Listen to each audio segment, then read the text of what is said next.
Mga kapuso, pinag-iingat po ng Department of Health ang publiko, lalo na't papasok na po ang buwan na itinuturing nilang peak season ng dengue.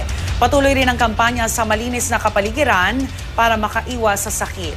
May live report si Lava Newvel. Love.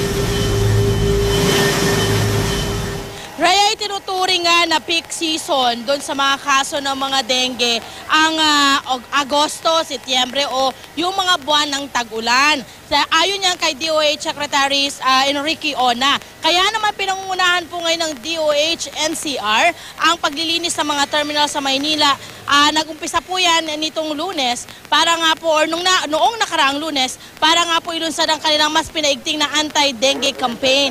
Ngayong umaga makakasama po natin si Mr. Ricardo Arquisola, Team Head po ng Environmental Aid Services ng Department of Health. Sir, good morning po sa inyo. Morning din po. Okay sir, bakit ho pinili nyong magkaroon ng operasyon sa mga terminal ng bus? Ano bang meron? Kasi po, itong mga basta bumabiyahe ng probinsya, baka dito pa lang po, mayroon na silang sakay na lamok. Baka yun po ang maagat sa tao, baka carrier po ng dengue yun. Mapatay po natin.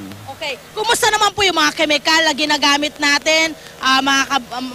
Safe naman po yan para sa mga pasaherong sasakay, pati sa mga driver at mga yung konduktor? Opo, safe naman po yan kasi 30 minutes bago po pasukin yung bus, bago sakyan uli yung bus. Saka kayo pwede magpapasok. Sir, pwede ho ba natin ipakita ano po bang mga parte ng mga bus ang ini-sprayhan po natin? Ito po, laman nito, disinfectant po, pambakter. Opo. Okay. Tapos yung mga machine na yun, bali ang karga nun, yun na po yung insecticide. Oh, insecticide. So, saan po nyo iyaan yan, sir? Sa loob na po. Sa loob mismo. Opo. Loob hanggang dito sa labas sa compartment ng bus. Okay. Sige ho.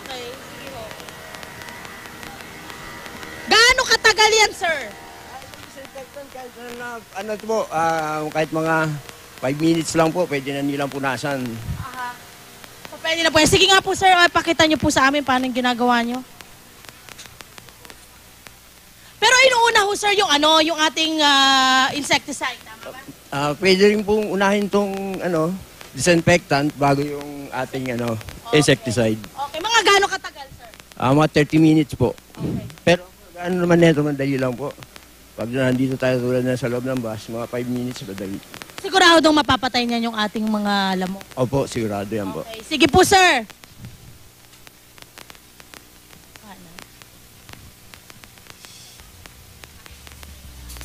Ayan mga kapuso, ang pinakahuli naming update mula dito mismo sa terminal ng Pasay para nga po sa pagsawata nitong tumataas na kaso ng dengue. At syempre ang laging iniisip ng DOH, yung prevention ang pinaka-cure sa lahat ng pwedeng gawin nila. So yun po ang inuuna nila para po sa kaligtasan ng ating mga kapuso at mga pasahero na rin na sumasakay ng mga bus.